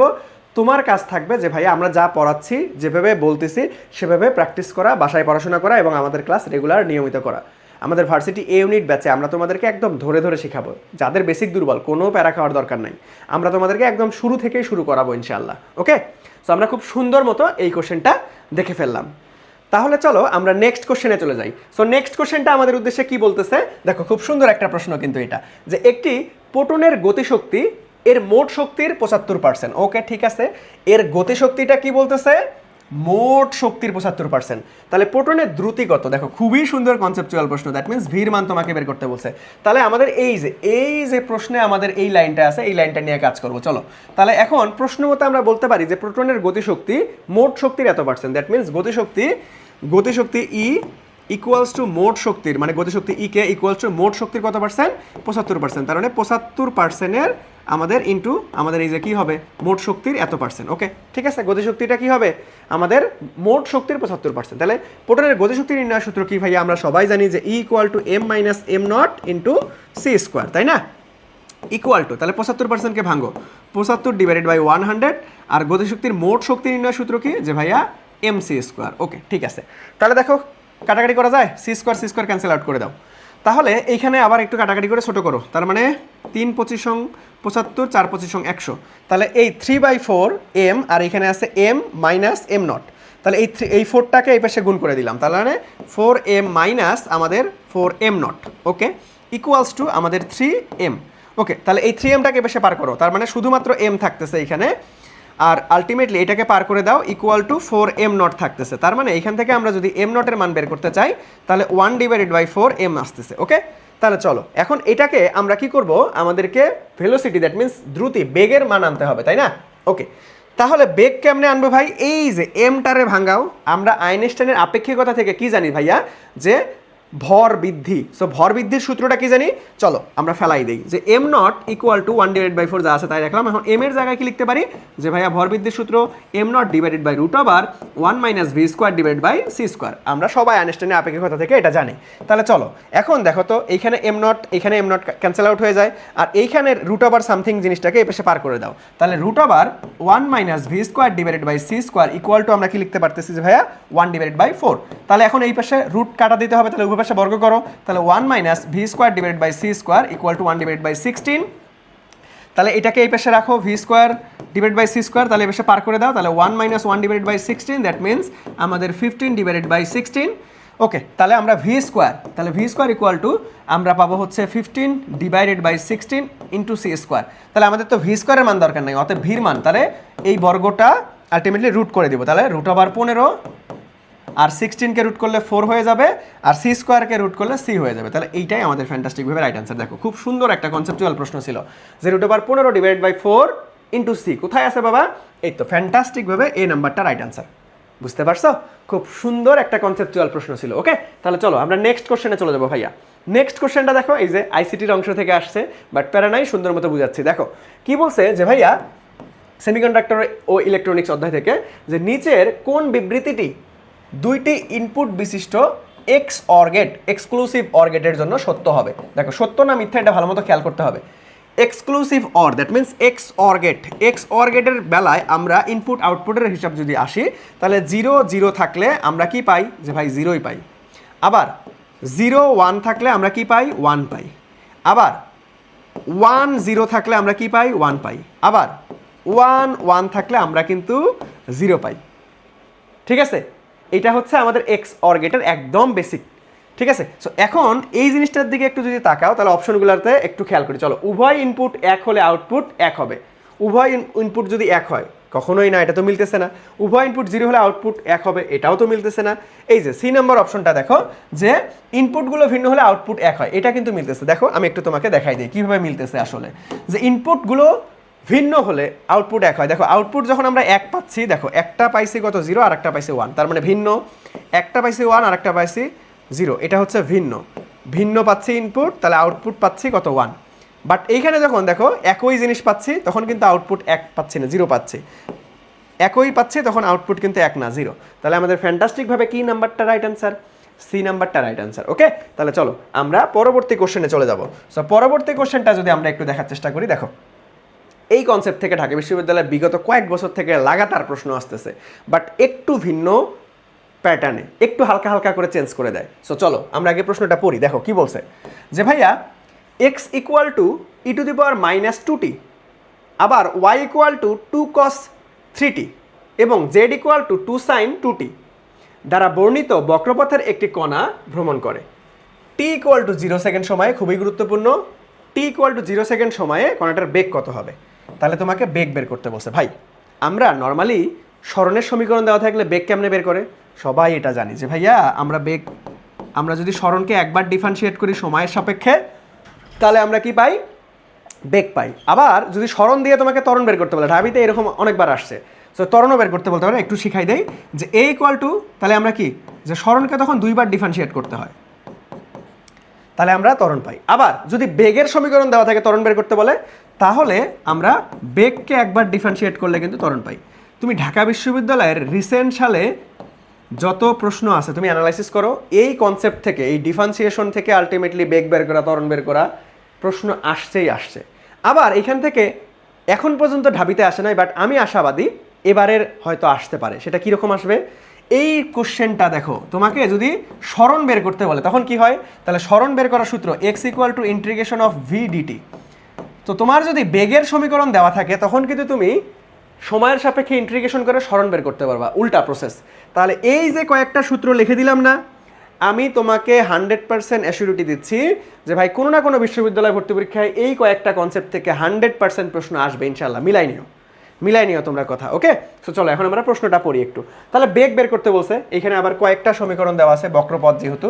তাহলে আমরা বেগ যেহেতু ভেক্টর রাশি, তাহলে বেগের আমরা ফরমেশনটা কি লিখতে পারি? যে ভাই V equal to V X I plus V Y J plus V Z K. তাহলে এইখান থেকে আমাকে এইখান থেকে ভি এক্স এর মান চলে আসবে, এখান থেকে ভি ওয়াই এর মান চলে আসবে, এখান থেকে ভি জেড এর মান চলে আসবে। তাহলে চলো আমরা x equal two E to the power minus 2t এটাকে আগে ডিফারেন্সিয়েট করবো। তাহলে এক্স ইকুয়াল টু কি বলা আছে? ই to the power minus 2t বলা আছে। তাহলে এটাকে সময়ের সাপেক্ষে ডিফারেন্সিয়েট করলেই কিন্তু আমরা বেগ পাবো। সো সময়ের সাপেক্ষে চলো ডিফারেন্সিয়েট করে দিই। তাহলে E to the power X কে ডিফারেন্সিয়েট করলে ই টু দি পাওয়ার এক্সই হয়। তাহলে ই টু দি পাওয়ার এক্সই হচ্ছে, বাট এই জিনিসটা তো রিয়েল এক্স ছিল না, তাহলে এটাকে আবার ডিফারেন্সিয়েট করতে হবে। তাহলে মাইনাস 2টিকে ডিফারেন্সিয়েট করলে -2 হবে। তাহলে একবারে যদি সাজায় লিখি তাহলে -2 ই টু দি পাওয়ার -2t, তাই না? তাহলে t ইকুয়াল টু 0 সেকেন্ড সময়, তাহলে t ইকুয়াল টু যদি 0 সেকেন্ড সময় হয়, তাহলে এইখানে আমরা কি হবে ভাই? -2 ইন্টু ই টু দি পাওয়ার 0 হয়ে যাবে। ই টু দি পাওয়ার 0 মানেই 1, দ্যাট মিনস এখানে -2 থাকতেছে। আর এটা কার মান পাইলাম? তাহলে vx এর মান পেয়ে গেলাম। ওকে, এখন আসো vy এর মান আনবো আমরা। তাহলে y ইকুয়াল টু কি দেওয়া আছে ভাইয়া? যে 2 cos 3t, তাহলে 2 cos 3t, তাহলে এটাকে আমরা t এর সাপেক্ষে ডিফারেন্সিয়েট করে দেবো। তাহলে আমরা কি পাবো? বেগ পাবো। দ্যাট মিনস এটা হচ্ছে আমাদের v অফ y মান চলে আসবে। তাহলে এইখানে দেখো, তাহলে সহগ ডিফারেন্সিয়েশন কখনোই চেঞ্জ হয় না। তাহলে সহগই থাকলো, cos থিটাকে ডিফারেন্সিয়েট করলে মাইনাস সাইন থিটা, তাহলে মাইনাস সাইন আমাদের কত? 3t, বাট এইটা তো আবার থিটা ছিল না, তাহলে এটাকে আবার ডিফারেন্সিয়েট করতে হবে। তাহলে 3 চলে আসতেছে। তাহলে একদম সদাই লিখি যদি, তাহলে 3 দুগুণ -6 আমাদের সাইন 3t। তাহলে ভাই টি যদি শূন্য হয়, প্রশ্নে দেওয়াই আছে টি শূন্য হলে এটার মান কত হবে? দেখো সাইন 0 ডিগ্রির মান 0, তাহলে যা আছে সব কিছুই কি হয়ে যাবে? শূন্য হয়ে যাচ্ছে। যা আছে সব কিছুই শূন্য, তাহলে শূন্যর সাথে যাই গুণ করো না কেন শূন্য হয়ে যাবে। তাহলে ভাই এখানে কত আসতেছে ভাইয়া? আমাদের ভি ওয়াই এর মানটা কিন্তু শূন্য চলে আসতেছে। কি আসতেছে ভাইয়া? ভি ওয়াই এর মান শূন্য আসতেছে। আবার আসো জেড, তাহলে জেড ইকুয়াল টু কি দেওয়া আছে? দেখো তো, জেড ইকুয়াল টু 2 সাইন আমাদের 2t। তাহলে এখন চলো এখান থেকে যদি আমরা আসি যে ভাইয়া তাহলে এটাকে আমরা টি এর সাপেক্ষে ডিফারেন্সিয়েট করব, তাহলেই আমরা ভি অফ জেড এর মান পেয়ে যাব। তাহলে চলো এখান থেকে আমরা এই যে সেম একবারই করি, তাহলে এটাকে আবার ডিফারেন্সিয়েট করতে হবে, 2 2 4, তাহলে 4 সাইনকে ডিফারেন্সিয়েট করলে কস, তার মানে কস আমাদের 2t। ওকে ঠিক আছে, তাহলে এখনও এটাকে আবার কি t = 0 সেকেন্ড সময়ে আমাকে কি করতে হবে, তাহলে t 0 বসাই দাও, sin 0 ডিগ্রি cos 0 ডিগ্রি মান 0, দ্যাট মিনস এখানে 4 চলে আসতেছে, তার মানে vz = +4 চলে আসতেছে।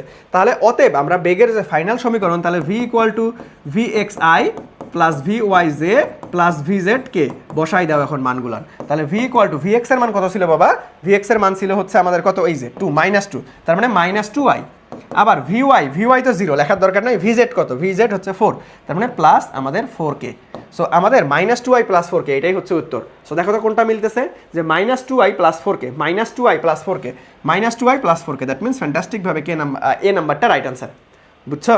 সো এই প্রশ্নটা কিন্তু খুবই সুন্দর একটা প্রশ্ন। ঢাবিতে এই ডিফারেন্সিয়েশন অথবা ইন্টিগ্রেশন থেকে তোমার আলটিমেটলি হয় বেগ, না হয় ত্বরণ, না হয় আলটিমেটলি হচ্ছে সরণ, এগুলা বের করতে বলে, কয়েক বছর থেকে লাগাতার আসতেছে। সো এই কনসেপ্টটা ক্লিয়ার রাখবা, একটু ঘুরায় পেঁচায় আসবে, জাস্ট খালি হালকা পাতলা চেঞ্জ করে দেয়। যেমন এখানে আমাদের ত্রিকোণমিতিক সূত্র ডিফারেন্সিয়েশন কাজে লাগতেছে, সো এইগুলা জাস্ট একটু চেঞ্জ করে দিবে, সমীকরণের মানগুলো চেঞ্জ করে দিবে। খুব সুন্দর কনসেপ্ট, এবং কোনো না কোনো বিশ্ববিদ্যালয়ে তুমি শিওর থাকো, কোনো না কোনো বিশ্ববিদ্যালয়ে একদম পাবা এখান থেকে, এই কয়েকটা সূত্রের মধ্যে একটা ম্যাথ পাবা ইনশাল্লাহ ফিজিক্সে। ওকে, তাহলে চলো ভাইয়া আমরা নেক্সটে চলে যাবো।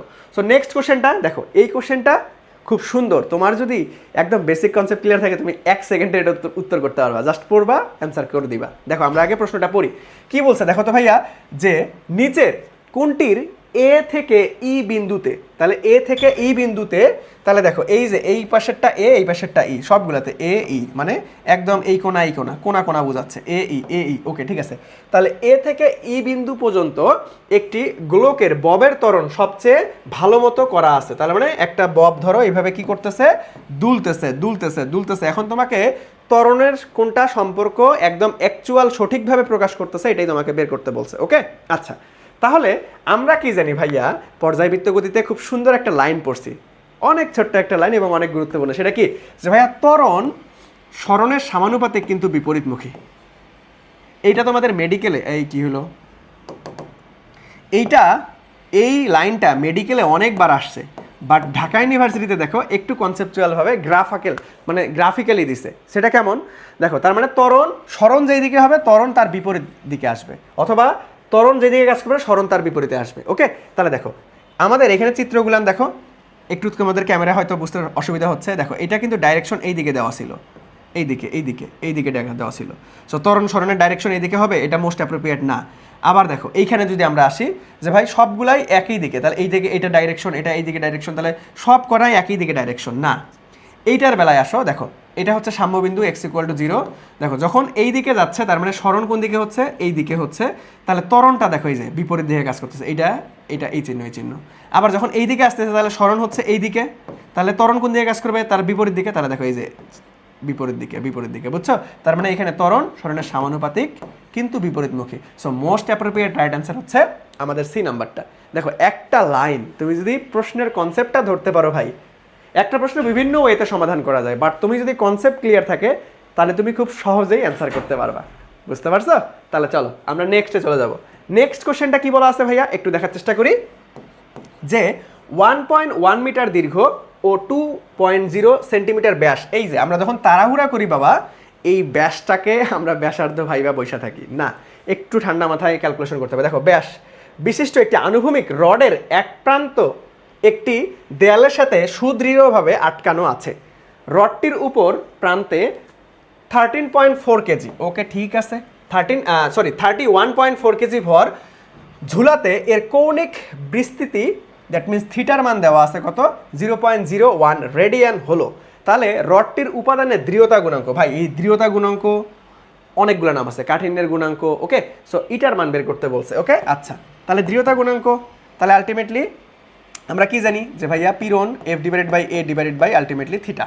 ওকে, তাহলে এটাকে আমরা সাজায় লিখি যে F/ আমাদের A থিটা লেখা যায়। ওকে ঠিক আছে, আচ্ছা তাহলে চলো এখন আমাকে এইখান থেকে ক্যালকুলেশন করতে হবে। এফ এর মান দেওয়া নাই, তাহলে এফটাকে ভাঙো, তাহলে mg/A থিটা, তাহলে মান বসাও। চলো আমাদের এম এর মান কত ভাইয়া, 31.4, তাহলে 31.4, এটাকে আমরা আগেই ক্যালকুলেশন করে ফেলি। এই যে দশমিকটা তুলো, 10 নিচে নামাই দাও। ওকে ঠিক আছে, তাহলে জির মান কত দেওয়া আছে, কিছু দেওয়া আছে, জির মান এই যে 10 ধরতে বলছে, তাহলে 10 ধরো, প্রশ্নে যদি জির মান 10 ধরতে বলে তাহলে তোমাকে 10 ধরতে হবে হাতে ক্যালকুলেশনের সুবিধার্থে, আর যদি জির মান কিছু না দেওয়া থাকে তাহলে 9.8 ধরতে হবে। ওকে, আচ্ছা তাহলে চলো তারপরে আসো এর মান। তাহলে এ কে আমরা কি জানি, ভাঙ্গাও, পাই আর স্কোয়ার লেখা যায়। তাহলে এই পায়ের মানটাকে আমরা কি জানি যে ভাই 3.14। তাহলে একটু ক্যালকুলেশন করি, দশমিক তুলে দাও, এখানে 100 দ্বারা ভাগ করে দাও। ওকে, আর স্কোয়ার, ভাই আর এর মান কত, যারা 2 বসাবা তারা ধরা খায়া যাবা। আর এর মান কত ভাই, ব্যাস আছে, তাহলে ব্যাসার্ধ অর্ধেক 2 দ্বারা ভাগ করো, তার মানে এখানে আর আসবে হচ্ছে 1 সেন্টিমিটার আছে আবার, তাহলে সেন্টিমিটারকে মিটারে আনো, তাহলে 10 ইনভার্স আমাদের 2 মিটার, 1 সেন্টিমিটার মানে 10 ইনভার্স 2 মিটার। তাহলে এখানে আমাদের 10 ইনভার্স 2, তার উপরে আবার হোল স্কোয়ার আছে কারণ আর স্কোয়ার, খেয়াল রাখতে হবে, ঠান্ডা মাথায় করতে হবে। সো ইন্টু থিটার মান কত 0.01। বাবা এই 0.01কে তুমি একটু লেখো তো, এভাবে লেখা যায় না যে 1 ইন্টু 10 ইনভার্স 2, একই জিনিস, কারণ তুমি এক ঘর দুই ঘর দশমিক পিছাইছো মানে সংখ্যা বড় করছো, তাহলে পাওয়ার কমে যাবে। তাহলে দেখো এখানে আমরা একটু সুবিধার্থে, হাতে ক্যালকুলেশন সুবিধার্থে অলওয়েজ সবসময় মাথায় রাখবে, হাতে ক্যালকুলেশনের সুবিধার্থে অলওয়েজ দশমিককে তুমি 10 এর পাওয়ার বানাই নিবা। হাতে ক্যালকুলেশনের সুবিধার্থে দশমিককে তুমি অলওয়েজ 10 এর পাওয়ার বানাই নিবা। ওকে, তাহলে এটাকে ক্যালকুলেশন করলেই চলে যাবে। দেখো সোজা আছে 314 গেল, এই 10 গেল, তাহলে 1 ডিভাইডেড বাই, দেখো এখানে 1 divided by 100, that means 10 inverse 2, আর এখানে আসতেছে কত 10 ইনভার্স 2 দুগুণ 4, আর এখানে আসতেছে কত 10 ইনভার্স 2। তাহলে একবারে যদি এগুলোকে যোগ করো তাহলে 10 ইনভার্স 4 6 8, তাহলে 1 ডিভাইডেড বাই 10 ইনভার্স 8 চলে আসতেছে। তাহলে এটাকে উল্টাই দাও, তার মানে আমাদের 10 টু দি পাওয়ার 8 চলে আসতেছে। এখন অপশনে দেখো তো বাবা প্যাসকেল, ওরে বাপরে গিগা প্যাসকেল আছে, মেগা প্যাসকেল আছে। ওকে, প্যারা নেই। তাহলে গিগা প্যাসকেল মানে কি ভাই, গিগা মানেই হচ্ছে 10 টু দি পাওয়ার 9। তাহলে চলো দেখি এটাকে 10 টু দি পাওয়ার 9, দেখো এই 10 টু দি পাওয়ার 8কে আমি চাইলে 1 ইন্টু 10 টু দি পাওয়ার 8 লিখতে পারবো না, অবশ্যই পারি, 1 এর সাথে গুণ করা যা করা একই কথা। এখন চলো এই 1কে কি আছে ভাইয়া 1 ছোট মান, আমি চাইলে এটাকে বড় মান, এটাকে ছোট করব, কারণ আমাকে এখানে 9 বানাইতে হবে। তাহলে দেখো আমি দিলাম 0.1, তার মানে বড় মান ছিল ছোট মান করে ফেলছে, তাহলে পাওয়ার বাড়বে। কয় ঘর, জয় ঘর ছোট করছি, তাহলে এক ঘর ছোট করছি, তাহলে এক ঘর বাইরে যাবে। তাহলে দেখো এখন আমি এখানে গিগা বসাইতে পারবো, তাহলে 0.1 আমাদের গিগা প্যাসকেল। সো আমাদের দেখো এখন উত্তর মিলে যাবে। 0.1 গিগা প্যাসকেল কোথায়, এই তো ফ্যান্টাস্টিকভাবে আমাদের ডি নাম্বারটা রাইট অ্যান্সার। দেখছো হাতে ক্যালকুলেশন স্টেপ বাই স্টেপ বুঝাইছি, এবং একইভাবে আমরা তোমাদের একদম শুরু থেকে আমরা আমাদের ভার্সিটি এ ইউনিট ব্যাচে খুব সুন্দরভাবে তোমাদেরকে পড়াই দেবো, যেখানে হাতে calculation, special shortcut tricks, basic concept clear A to Z পেয়ে যাবা। স্পেশাল ডিসকাউন্টে, আর্লি বার্ড ডিসকাউন্টে দ্রুত ভর্তি হয়ে যাও, তাহলে তোমরা কম টাকায় আলটিমেটলি লেকচার বুক সহ ভর্তি হয়ে যেতে পারবা। ওকে, আচ্ছা তাহলে চলো আমরা পরবর্তীতে চলে যাবো ভাইয়া, পরবর্তীতে চলে যাবো। সো পরবর্তী কোশ্চেনটা কি বলতেছে একটু দেখার চেষ্টা করি। দেখো এটা অনেক সহজ একটা প্রশ্ন।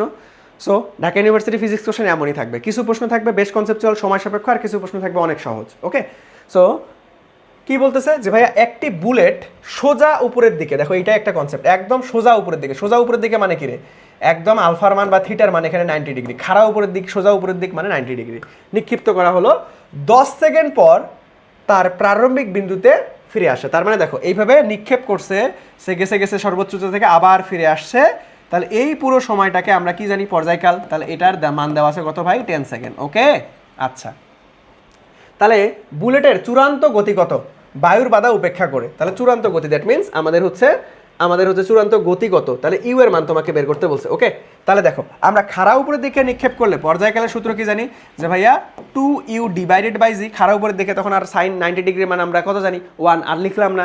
ওকে, তাহলে দেখো এখন আর গুণ করে দাও, তাহলে 2u ইকুয়াল টু আমাদের টিজি, তাহলে টির মান কত দেওয়া আছে ভাই 10 সেকেন্ড, তাহলে আমাদের U equal to TG divided by 2, that means এখন মান বসাই দাও।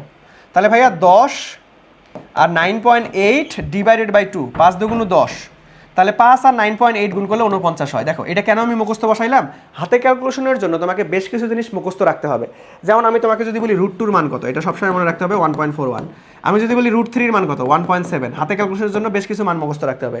9.8 এর বেশ কিছু গুণিতক আছে মুখস্থ রাখতে হবে, যেমন 9.8 ইন্টু 2 কত হবে 19.6, 9.8 ডিভাইডেড বাই 2 4.9, 9.8 ইন্টু 5 49। ভাই এই কিছু জিনিসগুলো মুখস্থ রাখতে হবে, এবং আমরা যখন আমাদের পেইড ব্যাচে ভার্সিটি ইউনিট ব্যাচে পড়াবো এই হাতে ক্যালকুলেশনের যত টিপস অ্যান্ড ট্রিক্স আছে ভাই সব কিছু নোট করে খুব সুন্দরভাবে তোমাকে কনসেপ্টগুলো ক্লিয়ার করবো। হাতে ক্যালকুলেশন নিয়ে ইনশাআল্লাহ তোমাদের মুন্না ভাইয়া থাকতে ফিজিক্সে কোনো প্যারা হবে না। ওকে, সো এই বিষয়গুলো একটু মনে রাখবা। ওকে, তাহলে তুমি দেখবা যে ঘুরে ফিরে যত ক্যালকুলেশন করবা দিন শেষে এই জিনিসগুলো লাস্ট মুহূর্তে তুমি দেখতে পারবা, আর এগুলো যদি মুখস্থ থাকে তাহলে তুমি ডিরেক্ট তাড়াতাড়ি টাইম ম্যানেজমেন্ট ঠিক রাখতে পারবা। তাহলে চলো কত আসতেছে 49, 49 কোথায় আছে, সি নাম্বারটা 49 এমএস ইনভার্স 1, দ্যাট মিনস 49। ওকে, নেক্সটে আসো।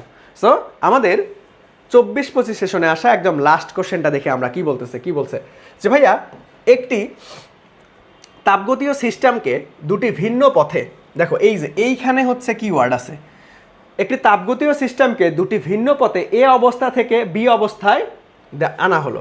তাহলে ভাই দুইটা ভিন্ন পথে, এখন এই ভিন্ন পথ পথের উপরে ডিপেন্ড করে না, কে বলো দেখি, পথের উপরে নির্ভর করে না, পথের উপর নির্ভর করে না, পথের উপর নির্ভর করে না, পথের উপর নির্ভর করে না হচ্ছে আমাদের অভ্যন্তরীণ শক্তি, দ্যাট মিনস ইউ। ঠিক আছে, সো অভ্যন্তরীণ শক্তি আমাদের বা অন্তঃস্থ শক্তি কোনো পথের উপর ডিপেন্ড করে না। তাহলে দুইটা ভিন্ন পথে, ভাই যতই ভিন্ন পথে যাক না কেন ওর অভ্যন্তরীণ শক্তি সেমই থাকবে।